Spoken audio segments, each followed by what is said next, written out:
it's like a specific type of masturbation where you have multiple screens going at once. People were at the time sharing on our goon rig. They were sharing their goon rigs. So it's like these big rig.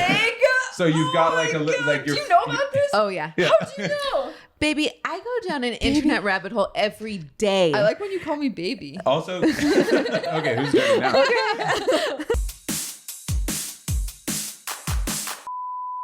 This is a Heeb Media podcast. Welcome to Yenta, everybody. The podcast that's sometimes about comedy, sometimes about Judaism, and always about gossip. Today on the pod, we have famous Jew, Julian. That's me. Stern. Famously Jewish. Yay! Thank you so much for having me. Julian, thanks for coming. Of course. Julian is an incredible comic, writer, person in LA. You have your Fringe show. You have a solo show called 100 Julian Sterns ranked by Hotness alone. 100 Julian Sterns ranked by Hotness alone. You've been doing stand. It feels like, what is that? Incredible. And you just did your JFL showcase at the Yes. Crow. Yes. And you're doing the 100 just hot Julians ranked by Hotness alone at the Crow again soon too. Yes, February 21st. I should say, which is probably before this will come out, so don't worry about it coming. It's already passed. But it's not 100 hot Julians. No. It's 100 Julian Sterns ranked by Hotness alone. Sometimes audiences decide that none of them are hot. Right. Sometimes audiences decide that many of them are hot, but there are literally 100 pictures and a whiteboard, and I passed them out and we ranked them together because I worked on the Maxim Hot 100 in my early 20s, and so this is penance for ranking women based on their looks. Now people come together and rank me based on my looks. This is teshuva, the Jewish concept of repentance, making up for what you've done, That's what I'm saying. returning to your true self. Yeah. A Yom Kippur style service. Ooh, I should do it. I should do a special Yom Kippur edition. Yes. Yeah. Where you also make up for your Jewish stolen valor that we have accidentally given to you. Right. If I had something made there. clear when you sent through the description, if I had said, by the way, just want to remind you, not queer, not Jewish, would I have been like, get off. allowed on? I would have been like, unfollow. Because I will say, Of course, we'd still Julian, we've had many people on that aren't queer or not. some Jewish. of our I best wasn't friends. sure. I had, but I decided not to say because I wanted to do the podcast regardless. And I said, love that. Ray's made this mistake. I love that. I actually think that's amazing. You wanted to be on the podcast so bad. You were willing to kind of lie. It was a lie of omission. A lie of omission. Yeah. Which is kind of a lie. That's kind of flattering. Incredibly flattering. Oh, yeah. It's like that feeling when your agent's like, oh, do you know how to speak French? And you're like, yup, but you don't. Yeah. Or the feeling of when someone says, do you know how to, someone says, can you come do an hour show in San Francisco? And you're like, yep. And then you're like, oh, I have to write an hour show for San Francisco. Has that happened yet? No, it's at the end of the month. Very exciting. I know. We've talked about it. I We've know. talked about talking about it. I know rather. we've talked about talking about I've it made so many myself times. completely open to you to talk about it. I've expressed that I want to talking. dispense. Let's talk about Yes. this show. Yeah. You're doing an hour. I'm doing an hour Yeah. in San Francisco at the end of the month, and I have the hour. I just have to first of all, I probably had 75 minutes, and I cut it down to like 50. Mm-hmm. And right now I'm just in the middle of like running it over and over and over as much as possible and trying to like break it. I mean, I broke it down into chunks and just running each part over. And I just need like the place where I'm like the most unsure right now is the kind of beats towards the end, because it gets a little bit like, and we were talking earlier about like the line between like cheesy trauma and like earned trauma. Right. You know, when Yeah. you're doing like a solo show, like you want, I don't know. Yes. We both, how do you feel? Like we want that moment where we're like, this is a heartfelt moment. Mm-hmm. You know, like this is the moment. Like we laugh, and then we feel. Yeah. And then we laugh again. But then you leave and you're like, oh, that meant something. So build towards a big feel moment. Yes. And then release with a little bit more laughter. Yes. Yeah. Yeah. Do you do that in your solo show? Or is it just like punch all the way through? I did that with my last solo show, Julian Stern Keeps Trying. So all your solo shows just have your name Yes. in it. Yeah. Yeah, the sequel was called Julian Stern Keeps Two-Rying with twos in the beginning. Because I realized that at Fringe, and I've learned since that this is called being a number wanker, according to the British people or the English people, the people of the UK. Because if you put a number at the beginning of your title, then you are at the front of the app alphabetically when people look at what's up right now. So I got a lot of people into my show just off. There were some shows that had like 8 people at them, and all of them were like, yeah, we were just looking for what was next, and this was the first thing that came up, and I said, gotcha. Genius. That's a hack. Wait, how many shows have you done at Fringe? Basically 2. I spent a few Fringes developing my hour, the Julian Stern Keeps Trying hour, and that one did have because it was all about having OCD and feeling like I was like stunted in my growth, and that a lot of things that I just got, there was a moment toward that moment that you're talking about where I sort of tried to just express that maybe I am getting too like locked on to things and feeling like everything is such high pressure and that some things I can just kind of like let go past. But I was like bringing in callbacks to all the jokes as I was describing that. And sometimes it worked really well and sometimes it did feel forced. So that's hard to do. I think that's the thing with like a drama moment or like an emotional moment is that like if you're doing the show so many times, there's only so many times that you can like genuinely feel that emotional moment, and then it becomes forced, and then you're faking it, and then you just have to be a really good actor. Oh my God, wait, I have strong thoughts about that. Tell us. Okay.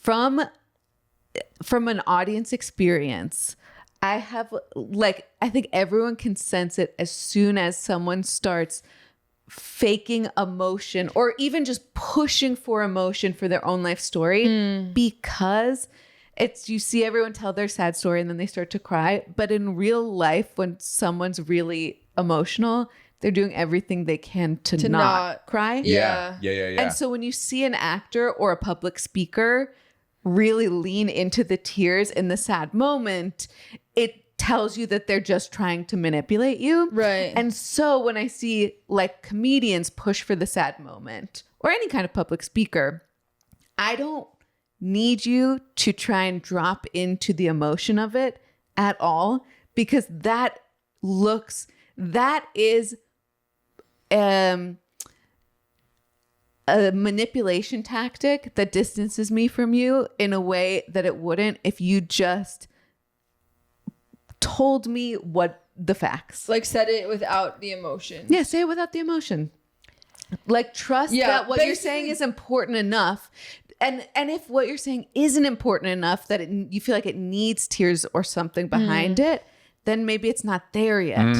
It's like the completely uncontroversial Jerry Seinfeld once said, everyone's favorite. Everyone's favorite, that like if you're cursing in a joke, the cursing is the funny part. Like if you need to curse in a joke, then the joke isn't strong enough yet. Yeah. For the most part. I don't know. How does that feel? No, that makes sense to me. I think it's just like the issue is when it's like the words could mean a lot to you. It's just the 20th time you say them, they start to mean less.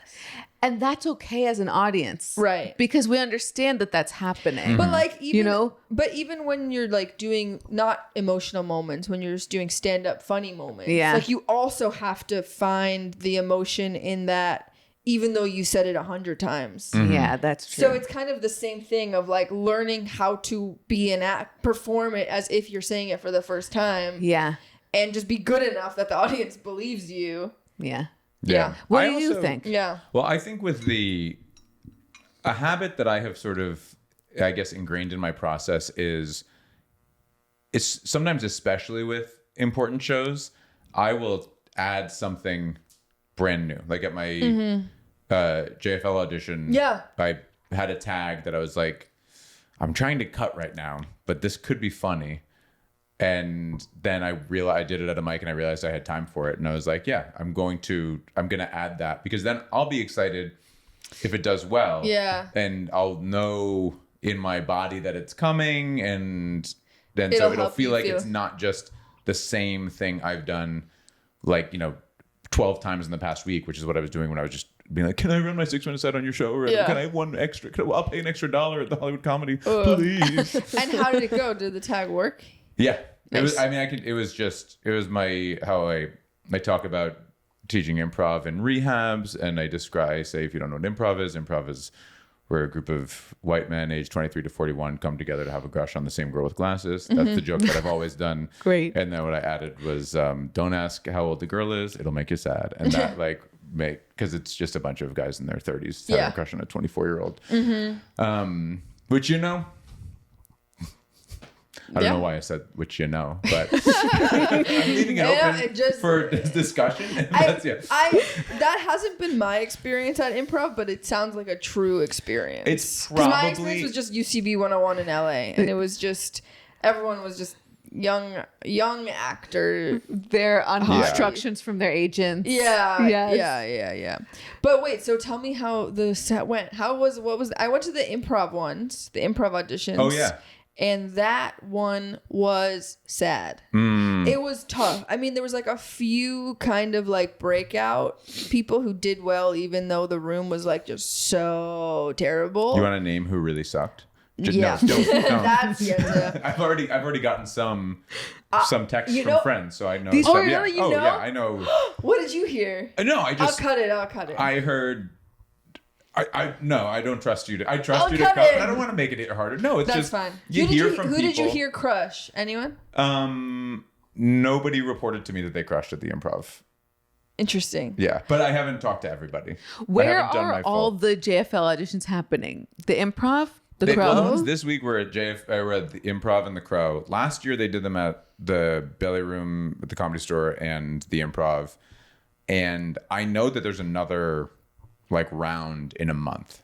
And they're and they're also going those to are also New York. The Improv, I heard. Yeah, so I don't know if they're also doing. I'm surprised that they did it at the Crow. Yeah, pleasantly surprised. Totally, yeah, because I thought the Crow was kind of having a moment there where I wasn't sure what was going to happen. You thought the Crow wasn't going to survive? I don't know. They were kind of just they were doing really well in the beginning, and I felt like there was a little pitter patter of energy. But I'm hoping. I need the Crow to survive. I mean, I love the Crow. Shout out Nicole. Crow, I think it's great energy. They're really trying to be a nice inclusive space, which is cool. And they have you know how the store has a Door Guys program.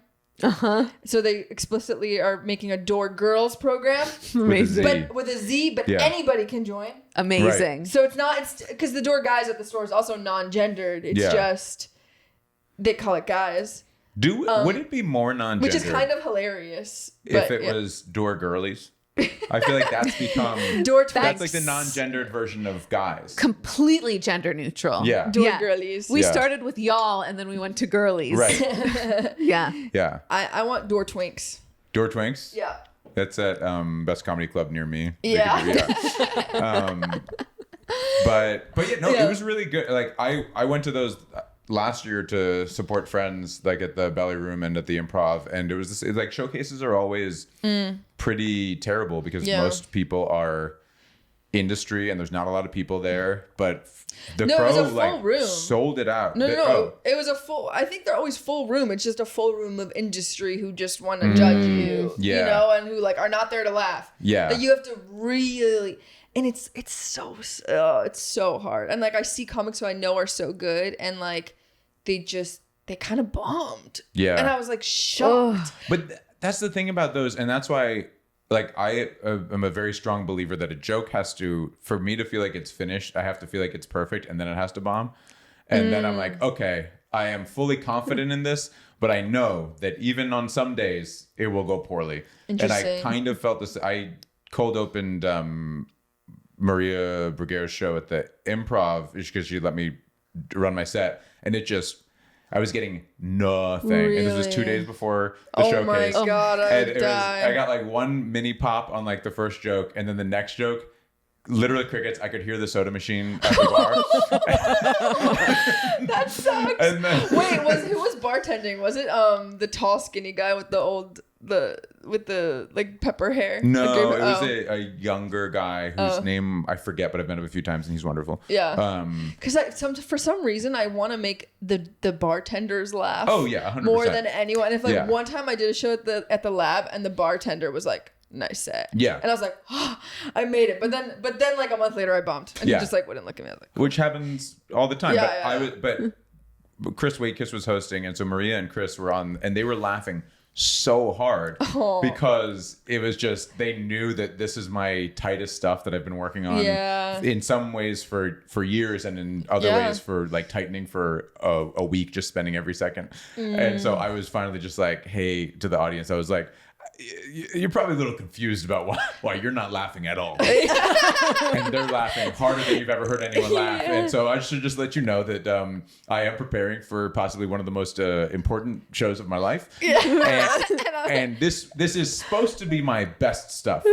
And so it's hilarious to them knowing that you're not connecting with it at all. And in a way, this is, and I kept saying at the showcase, like when we were all like nervously like on the steps kind of peeking around and I was like, the funniest thing you can do at a show like this is bomb harder than you've ever to literally just like diarrhea poop your pants on. Like, so like funny.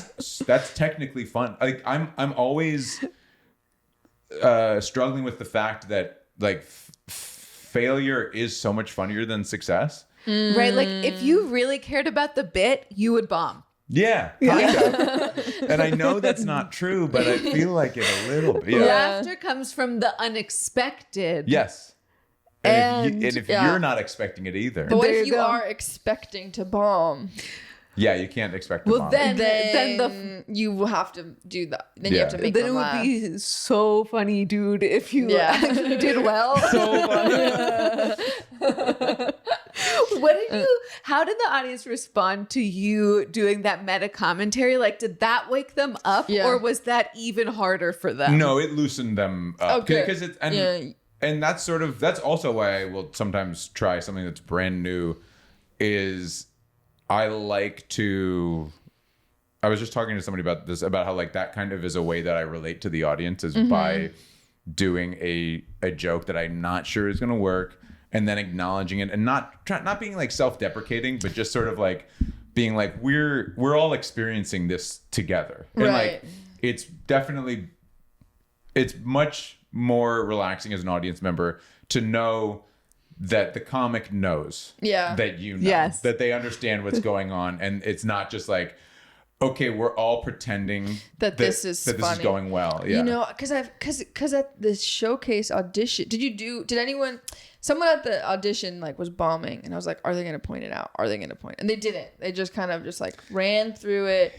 Like, but I think that's what you're supposed to do at a showcase. I think so too. Versus, and it's so against my better judgment. Because sometimes I'll want to call out, oh, like that didn't work, but then it's like, you're not supposed to call it out if you're doing it for whatever. Like, because especially at a there's showcase, so many rules that are so shitty. But I saw Alec Flynn, shout out, do something awesome at a show where I did a heated rivalry show, and it was like all these like girls, gays, and theys in the audience, you know. And here's like, do you know Alec? He's like this like very beautiful straight bro kind of person. And he's like, I've never watched the show, and like they immediately are just like, what the fuck are you doing here then? But he had like a heated rivalry like sketch thing that went really viral. And then at one point he was just like, he was kind of like, there was like pitter patter, but like, you know, no real. And at one point he just goes, I can tell that you all hate me right now. And then they like loved him, you know, and he like really just like turned on that. And that was like, oh, that's like, I'm gonna file that down. And that works most of the time, but sometimes it doesn't. Sometimes that can really, sometimes people are like, yes, we do hate you, and it feels like you're not doing your job. Yeah. And the fact that you're calling it out, it feels like you're blaming us, which I'm sure he wasn't doing it in that way, but like it can. come off It's that so way. hard. And I feel like you need to nail the pivot back to the material. Because if you're like, I know you hate this, and they're like, we do hate it. Yeah. And then you're like, so I'm going to give you 5 more minutes of exactly what I was just doing. Yeah. Then that's hard. Yeah. Yeah. Yeah. So I don't know if it like, is there like a general advice that you have for people out there who are structuring their first hour? Besides that is a good question. Yeah, there's so many of us. Yeah, I'm sure. Is that your whole audience? That's our people whole structuring audience. Yeah. their first hour? Yeah. I mean, I would say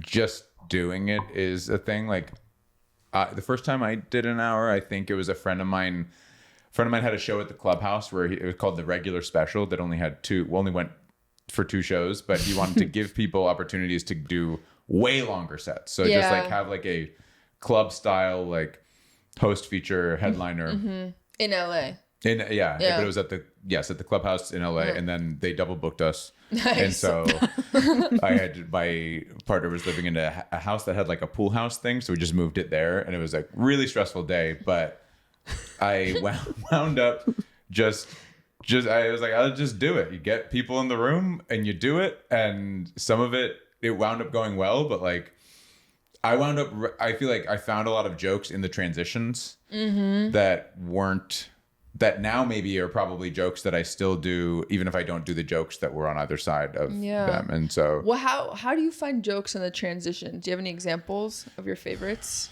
that's a good question that I don't know the answer. Oh, well, I mean, like, I guess the sort of more meta advice is that when you're looking for through lines for a set, you're like it feels hard to like find the through lines, but ultimately we are the through line. Like you are a unique person who you feel like, oh, I've had these thoughts and like these thoughts that are totally separate from that, and these thoughts that are, and it's like, no, if you put it all together, anyone else would be like, this actually fully describes Raye. Like this is exact. And so like I had a joke about being diagnosed with OCD very young, and I had like some stuff about that, and then I had at the time my Animorphs rap. That was a song about the book series Animorphs. Shout out, love those books. And did you with the animals going towards the humans? Exactly. Wow, Scholastic yeah. Book Fair, Yeah, and there was like a trillion of them. Yeah. Different versions, different animals. Yeah, Big tons. deal. Yeah. Big deal. I was a big Animorphs fan. Aragon. I didn't do Aragon. Pentagon.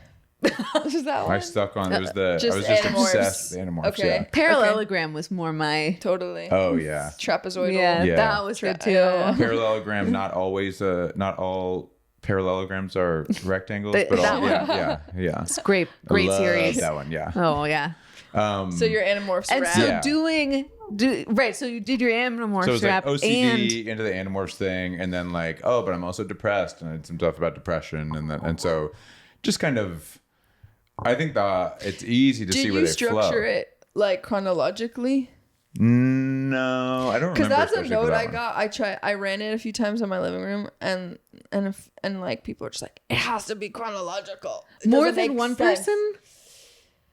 Yeah, it Oh, was wow. one person who was like very serious about it, and then other people were like, yeah, we agree. Did I tell you this already? Well, you told me about it, but wait, was Yeah. it just in the room that they were? Because she Yeah. had like a big presence in the room. Yes. Yeah. Yeah. I don't think it necessarily has to be. I agree. Chronological. I've never seen a stand-up special, like a stand-up hour where people are like, I'm going to tell this story in order. You know, Yeah. it's like so boring.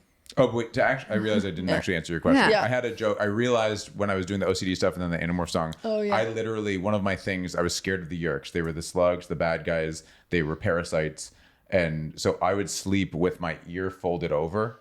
That's so funny. Like literally until I was in college. Oh, And so and my college girlfriend who I was like having sex with was like, why do you sleep like that? And I was like, oh yeah, you're I guess just I like, should hold not on, hold worry. on, Yeah. 1 second. I gotta put this over here, and now I love you. Good Yeah. night. And so like I wouldn't have remembered that unless I was trying to transition the OCD material into the Animorph song. I see. Oh, so you really had a new like bit in the middle of as a transition. Yeah. It's not like a one-liner transition. I mean, sometimes it is, but yeah. I like that. Yeah. Cool. I'm not that I've heard that note before of like, oh, like you'll find really funny things in transitions. I haven't really found that yet, but I'm You don't have to. maybe I will. Yeah. I don't know. Maybe I'll run it a bunch of time. What do you think about that, Antonia? I think it sounds like a good idea. Yeah. Yeah, Great. I think run it. I think use note cards, put the jokes on them. I've just been running it in my living room. I don't really have anywhere like to run it. Like, cause who's gonna give me an hour unless I fucking pay for like $300 at the Hollywood Comedy for an hour? And know enough about the hilarious. Jewish content. And know enough to about get the jokes. Oh, such a Jewish show. That's what Julian has to come. Yeah, because I'm such a Jewish. Because you're the guy. super Also, Jew. I will say, my dad's dad was Jewish. Like, I'm a quarter ethnically Jewish. Okay, so you Yeah. are. Stern, You yeah. are. Yeah. Don't gaslight me I'm not like that. gaslighting, Don't yeah. make me think I'm making shit up in my But head. then some of my friends who are Jewish are like, "You're not Jewish," and I'm like, "I get that I'm not Jewish." Okay, I hate to do this, but Hitler would have killed you, so you're Jewish. Oh my God. Thank you. I hate to do that, Thank but it's you. true. It's true. Sorry. What do you have to say about that, Antonia? And I like it. Is that so? Is that so? I love a big artistic swing. So Hitler would have killed you, so Yeah. you're Jewish. Yeah, they were Polish. Yeah. They left at some point before. No, the Yeah. rule was if you had one grandparent that was Jewish, you were sent. You were considered Jewish in Nazi Germany. Yeah. I think he was like agnostic, kind of, but pretty culturally. She was a Whatever. yeah. Yeah. So yes. So yeah. So- I'm a little bit. So you're Jewish Yeah. enough. And I What- grew up in like Bethesda, Maryland, and I went to Emory, so like Yeah. I've been around, and I lived in Pico Robertson when I first moved to LA. Oh, Shout wow. out. Yeah. I've been to Schnitzely. Schnitzel. Yeah. I know ball, okay? That's so good. Yeah. That's serious ball. Yeah. I know Schnitzel. Yeah. What is your experience with the religions of the world? Whoa. That's a great question. What a chill question. Well, I've given you a little bit of my experience with Judaism. Yeah. Christianity. So my grandparents, so neither of my dad's parents, well, my dad's dad died in 1975. My dad's mom died when I was 10, but was estranged the whole time. So I never met her. My mom's parents were very in my life. I was at their house multiple times a week. They lived like less than 10 minutes away. They were Greek Orthodox and Catholic, like Greek and Italian.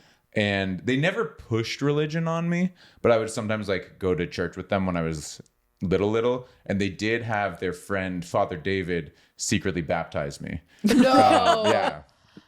But So you knew. Father David, well, I was you were a baby. yeah. So right. I wasn't really aware. That's funny. And I think they were like, yeah, his parents don't want to baptize him. Just in and case. he was like, oh, I can do it.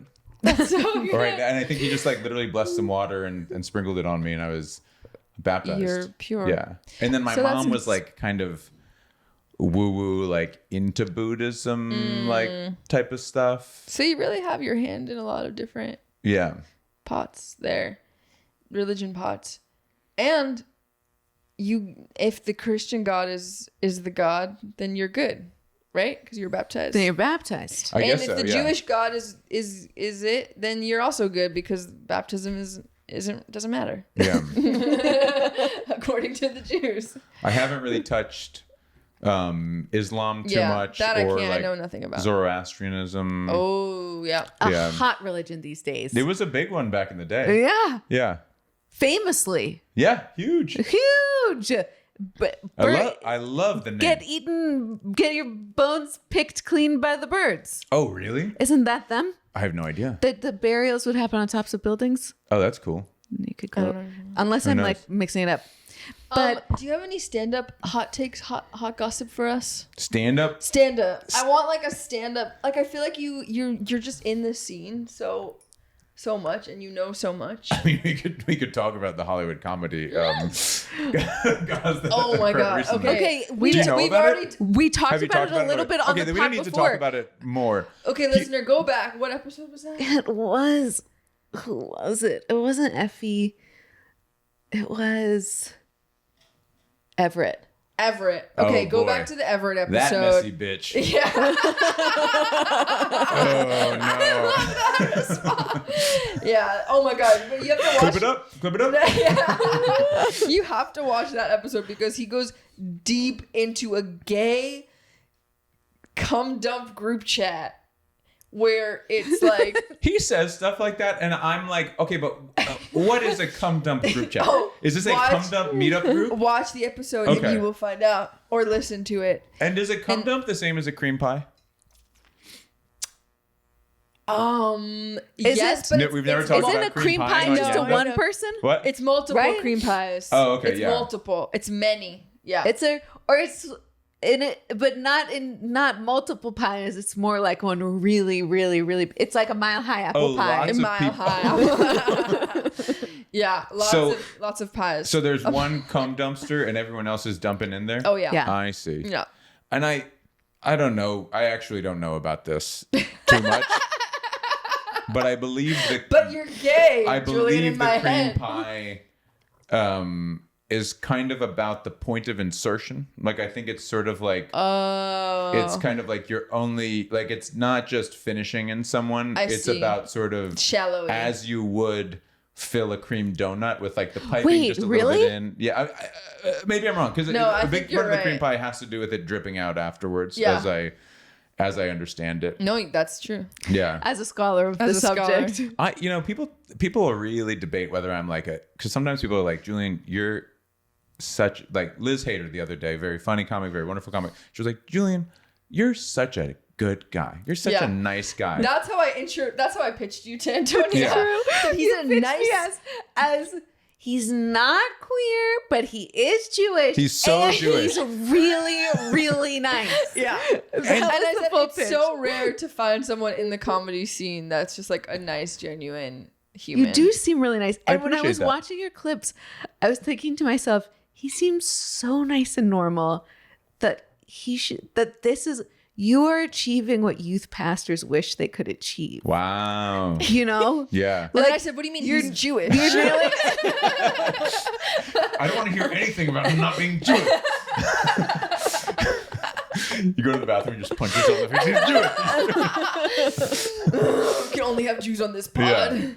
Yeah. But the other half of it is then people are like, Julian is like Stephen Chow. We went to San Diego for some shows, and I was like, there's this place that I stayed. It's great. Would you be comfortable sharing a king bed? And he was like, absolutely not. You're a dirty, horny guy. And I was like, what did you think I was gonna do? I'm like, sure, but I'm not gonna cross boundaries like that. You think? Yeah. That's yeah, fun. I'm putting this out in the open, Steven. Yeah. Actually, this is a little bit of goss. Yeah. Steven wouldn't, and instead we Steven, stayed. you wouldn't share a bed with Julian? What the fuck? Yeah, he wouldn't share a king size bed with me, which is large. Maybe he just never slept in a king size bed and doesn't understand how Seems like how That's far fair. away you are from the other person. And yeah, so then we stayed in a place that I think took years off both of our lives because the cleaning product smelled so. Which like I'm not above. gosh. Sometimes you gotta stay in a very very cheap motel. Yeah. I'm not above it. I understand we all got to do it, but this place that I had found was a little bit of a hidden gem because it used to be a hostel and it was transformed into like a luxury hostel / had a few private rooms. And this place was just as I think maybe like $20 more expensive than the place that we wound up staying. And yeah, so that's Wait, so you moved and places because No. he wouldn't Oh. sleep in the same bed as you. I pitched You had to it go like to a weeks different before place when we were because talking he about. wouldn't sleep in the same bed as you. We didn't like arrive there. I was Yes. like, we could book this, and he said, absolutely not. I'm Okay. not going to sleep in a king bed with you. Okay, first of all, his name's Stephen. Yeah, Stephen Chow. Okay, number one, Stephen, I hate you. Fuck you, Number Steven. two, Now we're number gonna have to two, have him on to Stephen, get his side that of the is story. a very valid boundary, and I'm so proud of you for expressing it. But I hate you for I it. appreciate that. Of course, it's a valid boundary. Antonia also hates sharing beds. And let's make clear that I Right? asked. I do. Yeah. Well, but it's because I'm a thrasher. Right. And if I touch a living being Yeah. while I'm in a bed, I can't fall asleep. Do you do split covers? Yeah. Yeah. Oh, yeah. Same. Are you split kidding me? covers? No, what is that? You each have your own covers. Yeah, it's like once you say the word split covers, I know it's so deeply. I'm like, say no more. I know exactly what that is. So just two separate, smaller covers. Yeah. Yeah, you each get your own blanket. Yeah. And do they join together? Or they just look, that's the whole point. no, I mean, what do they look like when they're on the bed? They just look like two separate blankets stacked on top of each other. Yeah, it's a weird bed making situation. You can finesse have a little it. bit of like have a duvet that goes over both Yeah, if you want to have it look nice. I see. But then there is a little bit of if somebody wants to cuddle, then they have to enter your space. Oh no. And I will get I'll fully just wrap myself up like a sarcophagus, basically. Or like a mummy, I guess. The Close sarcophagus up is all the bigger ears. thing. Yeah. Close Close up all the ears. No yerks getting in here. And so Kristen will be like, she'll try to get in. And I of course want to have cuddly time. But there's times where I'm like, you're so cold. You need to spend some time warming yourself up before you enter my space, okay? Because I'm half awake right now. You're gonna wake me all the way up. What do you think about that? Because Jay and I fight about this a lot. Because sometimes we'll enter there and one of us will be into the bed and one of us will be so cold. And in my last relationships, I've always been I have cold hands, but I'll grab the other person's Those are cold. body These are cold right now. to warm myself up Yeah. in like a romantic, sweet way. And Jay is like, none of that. He's like, you warm up on your side and then come to me. And I said, how dare you? Yeah, how dare. You need to spend some time in the airlock depressurizing. you gotta get because what I think, during the day, whatever. But if somebody's trying to fall asleep or has fallen asleep, and then you do no one's asleep. Oh, okay. Maybe they're trying to fall asleep. I guess. If they're close to but asleep, just let me warm my feet up for 30 seconds, and then we'll both be warm. And then Just you suck it might up. fall asleep, So and reasonable. then Jay is like, "I am so awake right now because person is because he, it can't be. I don't know my thermodynamics that well, but you've now transferred." No, You've sucked Jay's heat his to heat you. Yeah. away. I'm telling You're you, a heat vampire. I've done this with past partners. We just both warm up within 30 seconds. And how did those relationships go? They ended. Yeah. Okay. Yeah. Because of that. Stephen Shaw, of course, is allowed to provide that boundary, but But then we hate him. But then he wound up sharing a bed with Dane Anthony. No. Yeah, Wow. Wait, Dane Anthony. Dane Anthony, who is a smaller guy than me. Dane Small roaster, big roaster. Everett, friends with Everett, or is that a different Dane? I think that could be the same Dane. Kind of like Funny. very funny. Yeah. Like kind of twinky. I guess he could be a little. He probably describes himself as Twinkie. He has some like he's funny. Yeah. I like him. He is smaller. Yeah. Yeah. So it's because you're too big. It That's might your be a problem. size thing, yeah. But he specifically was like, "You're gonna jack off in bed," and I was like, "I'm not gonna fucking jack off Why in does bed." he think that about you, Julian? Yeah. I guess that's really the deeper thing what's here. going Is on? that you're a dirty, dirty boy, and we don't know it. Well, that's what And I was only presenting Stephen is that Chow I get the knows nice it. note. Not only Stephen Chow knows it, a lot of people. Okay. But no, I was. But to be clear, Yeah. let me be clear. There was never a point that I was going to No one's saying that. jack up. Well, Stephen Chow was saying that. Okay. Yeah. Well, no one here I was is saying never going to do that. But I do have a joke about how one time it accidentally all landed on my face. Nice. Yeah. Your And cum all landed on your face. Yeah, that's how you could put it. Yeah. Okay. And, Okay. Yeah. I think I've seen that one. It's funny. Possibly, yeah. And so Yeah. I think he had recently seen that joke. Uh-huh. And he was like, "Oh, you're gonna he was like, you're you're a gooner, you're a gooner, you're gonna be gooning. And I said, first of all, here's a hot take. Can we bring back fapping? Because there has been a goon slide in culture. And how would you I how would you think actually distinguish describes a lot of between gooning and fapping? Here's the thing, and More production value. people are gonna say, because I know about cream pies and because I know this stuff, that I'm some disgusting man, but I am not. I contain many facets. Yeah. And does Judaism not allow for that? Yeah. We hold 70 so much faces space. to the Torah. There we go. Yeah. Yeah. And Everything has 70 opinions. Ooh, that's Yes. good. Yeah. Okay. and I am in this case I am the Torah. Yes, speak.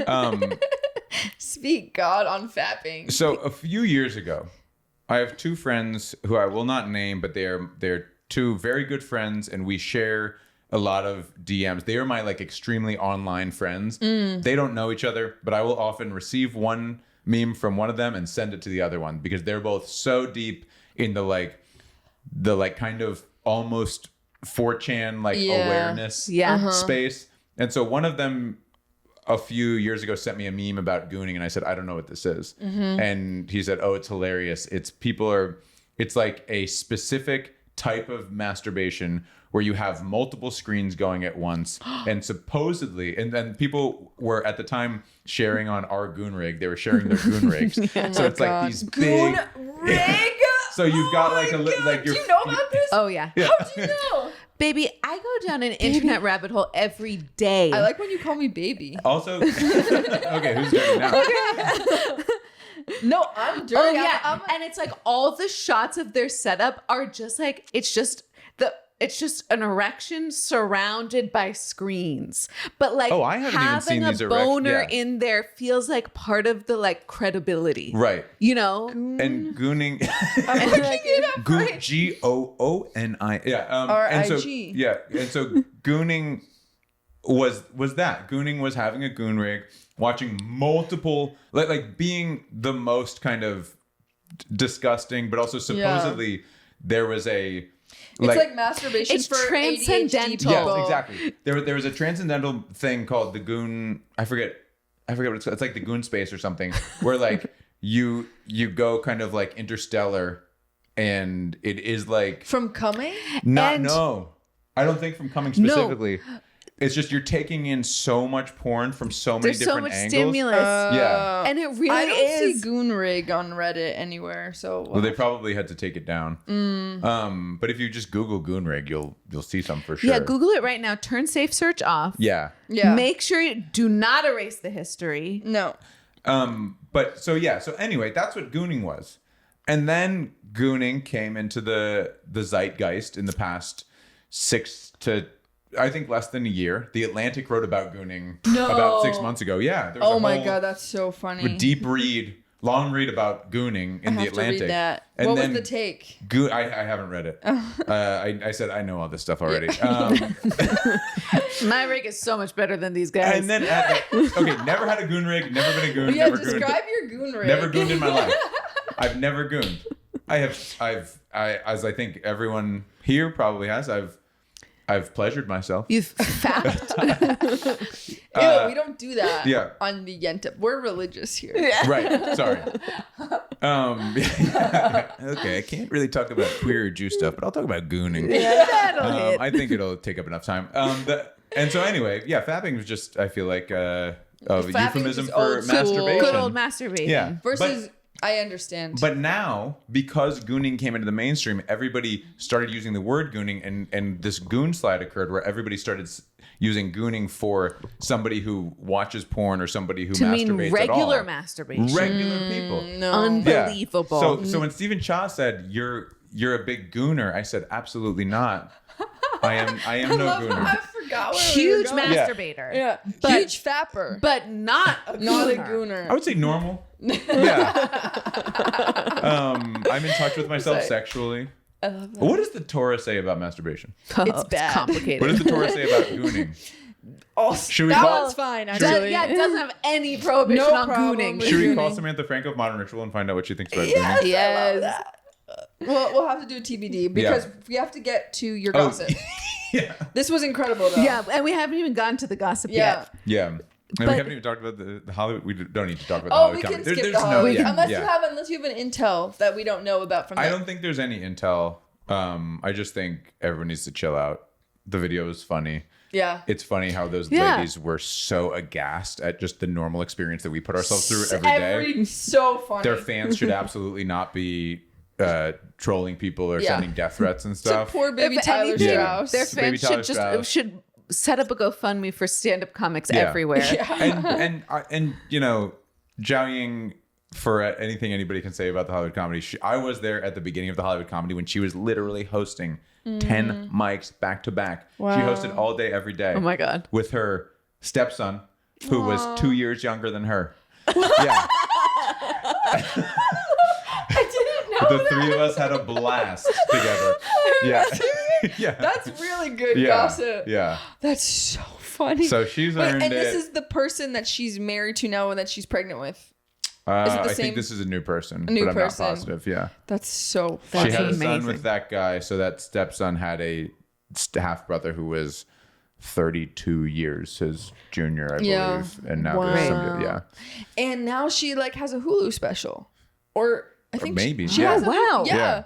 She Great. has like a full hour special Yeah. coming Great. out. I'm pretty So sure I it's have on Hulu. all respect for She, Zhao yeah, Yang. she's really hustled. I mean, and she had enough money to buy her a club for stage time, so that's really nice. Yeah, and she says she was the first to say that she married that man to get the money to buy the club. Oh, did she say that? She says that, Incredible. I yeah. love that. Yeah.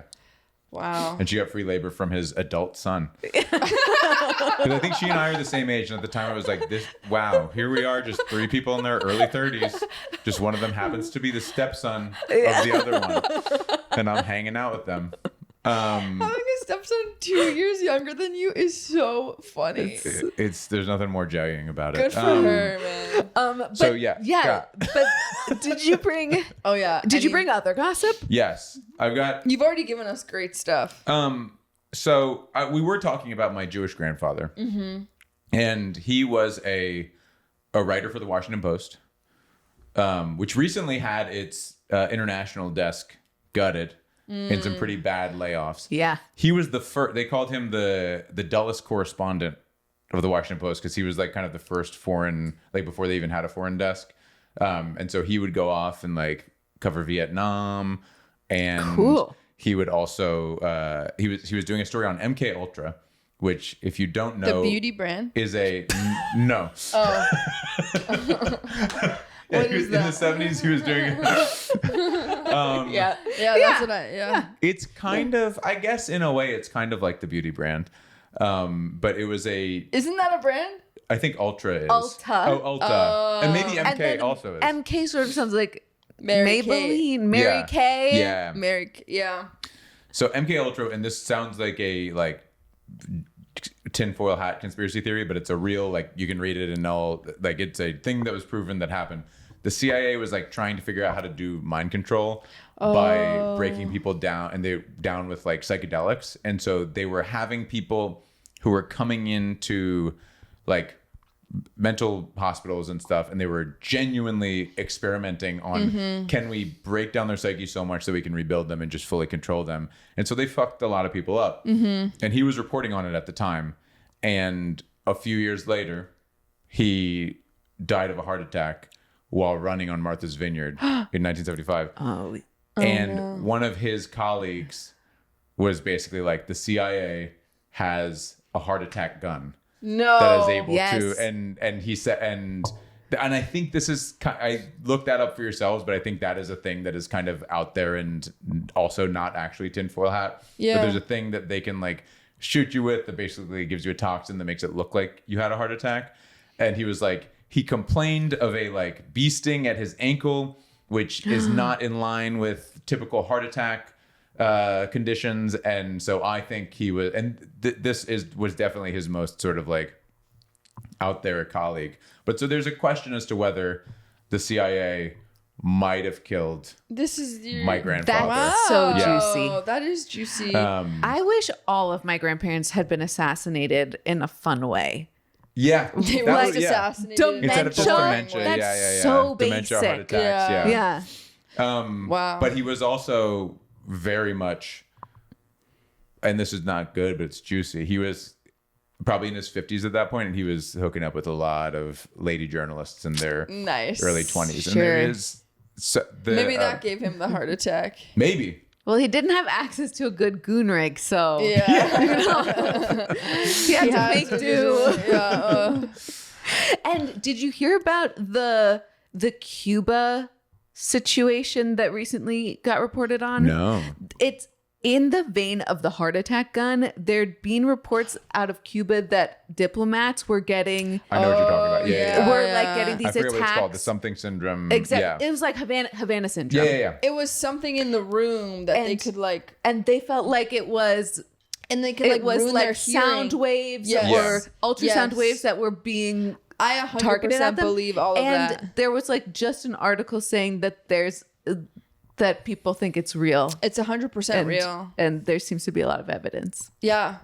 Yeah. It's terrifying. So it's possible. And we're in this age where the government is, for better and worse, releasing a lot of files without properly vetting them. Yeah. And so maybe now is the time when I can do a FOIA and find out if Wait, you should. Yeah. What would you FOIA? His name? That's a good question. Probably his name, maybe MK Ultra, maybe like, extrajudicial MK killings. Ultra's going to get you a lot. Yeah. Too much, a little too much. Illegal killing. Yeah. I'm looking to look up all your illegal killings, guys. He wrote a whole book about how they kind of fucked up, like the CIA messed up Greece. And I was at my uncle's Thanksgiving, and when I grew up in Maryland, right outside DC, and there are a lot of like intelligence people, like people who, and my dad was even like, I didn't realize, but like he does pottery now in his retirement. And so he's a grumpy pottery guy, and he was like, yeah, there's all these people at the pottery place where it turns out they were State Department, or they were like State Department. Yes. And this woman it was my uncle's neighbor. She was like, yeah, my husband was State Department, but he was actually CIA. And I was like, oh yeah, our grandfather wrote this book about how the CIA kind of messed up Greece. And she was like, oh, Greece, that was the 50s though. They were still kind of figuring things out. And I was like, they hadn't perfected the heart attack guns yet. They did sort of topple an entire government. Yeah, like 'cause now they're so much better. They're so much better. Yeah, totally. Wow, that's good grandfather lore. That is good grandfather lore. Yeah. Can I tell you a little grandfather lore that I got recently? Yes. Please. So my grandfather was a surgeon on a Red Cross ship during World War II, and he kept journals, and my dad was reading through them, and my dad put the pieces together that, oh God, what's the name of this like obnoxious Hemingway's? I think Hemingway was supposed to be the like war correspondent for World War II. Sure. Are there other really misogynistic writers who were really popular at that time? Yeah, pretty who much I'm all forgetting? of them. Yeah. Someone. It sounds right. Let's say Hemingway. Yeah. He was the war correspondent for probably the Washington Post. But previously it had been his wife. And the reason that he got the job was that they had assigned his wife to be the war correspondent. And then he wrote them a letter and said, actually, I think I should have this job. Wait, this is your grandfather? No, this is Hemingway. Oh, right. Okay. So this is a separate piece of lore, but they'll link up. And so Hemingway stole his wife's job. And so his wife, I imagine, was pissed. But what she did is that she found a Red Cross ship that was going to Europe. And she pitched to the Post, I'm going to do an article about the nurses. I'm just going to go on the ship one day and check it out. And they said, fine. So she goes on the ship. She's talking to the nurses. She then locks herself in a closet and just stays on the ship while it goes all the way to Europe, where then she's stuck in Europe. She can't get back. She calls the Washington Post. She's like, it looks like I have to report on this now. Nice. And she was this like big voice in the war. And that was a big story. Wow. Anyway, my dad found out that because my grandpa was a surgeon, it was his ship. Wow. And so he writes all about this like kind of obnoxious reporter who keeps like trying to poke in on the surgeries, Really? being like, is there a story here? And he's like, there's not a story. That's so funny. And so but I thought she was hiding in the closet the whole time. No, Only but for takeoff. for the takeoff, and then I they see. couldn't get rid of her. Deep, And then I forget what they do. they What do couldn't. ships do? They don't take off. They dock. Blast And they off. They undock, blast yeah. off. That's funny. My grandfather lore is my great grandfather. The lore is that supposedly he died having sex with two hookers. Whoa! So that's really fun. That's Great grandfather? so fun. Damn. So my like great grand my in the my 1800s or sure yeah, I don't know my grandfather's I guess. father. Yeah. So probably still 1900s. Can't be that old. I don't Depends know. on how old he was when he died. Yeah. I actually have no idea if that's true or not, or But if that's just what's going You around. should Oh. tell everybody. This It's is hilarious. sad, but I found out from one of my aunts, or it's like my grandma's second cousin or something, but like she's married to somebody who I believe it's like my great grandfather on my grandma's side in Greece. One of the I think their dad, there were like 7 cocainist brothers, and their dad, and I think they had a sister, and the dad found, and again, trigger warning, family violence. And she was like, honestly, I might not have married your, uncle or whatever if I had known about this at the time. They found the daughter with a guy in the house, and the dad killed the daughter. No. This is like old country Greece, like I think They killed 1800s. I thought you were gonna say the guy. No, yeah. They killed the daughter. Yeah. Yikes. Yeah. Bad shit. That's so dark. That's really dark. This Sorry is- to bring it up. This is making me realize, though, And that's why that, Stephen Chow wouldn't sleep with you in the bed. because Because he was scared that his dad would kill him if he found me in bed. Yeah. Exactly. Fair. probably Yeah. He's going to just love that he's being talked about on a podcast out in the world. Yeah. that's kind of his thing. That's his thing. That's He's his going to thing. hate that I said that, but it'll be worth it to him to keep the buzz going. Love Yeah. you, Steven. We love Keep Steve. the cha-cha choo-choo going. cha-cha. Yeah. Finish what you're gonna say, and then I want to wrap up. I was just gonna say that it's making me realize that we could just start making up family lore and telling it to all our cousins. Oh, yeah. and then They'll go repeat it on a podcast. I'm as like, if my it's true. cousins would believe it. Yeah. You can tell them any of my stuff. Yeah. And just say it as though As it if happened. happened to you. Hey, did you hear about our great grandfather? He was. Why would you make that up? He murdered his daughter. Yeah. Okay, Julian, what you but- gonna plug? Because we're gonna wrap it up. This was so fast. This was so much fun. Yeah.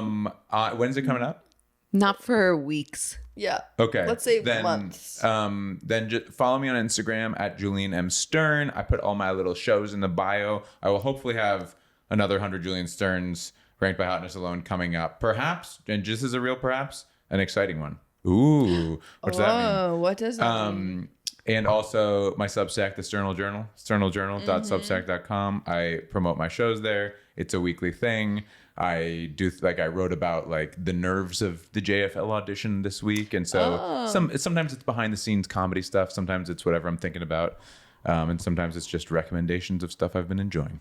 Love it. Love it. Thanks, you were great. Julian. Thank What a you. good Yenta. What good Yenta. Thanks everyone for listening. Go to patreon.com/Yenta for all of the gossip that's too juicy to be on the normal feed and for matchmaking. And we love you. Thanks for listening. Love you. Bye.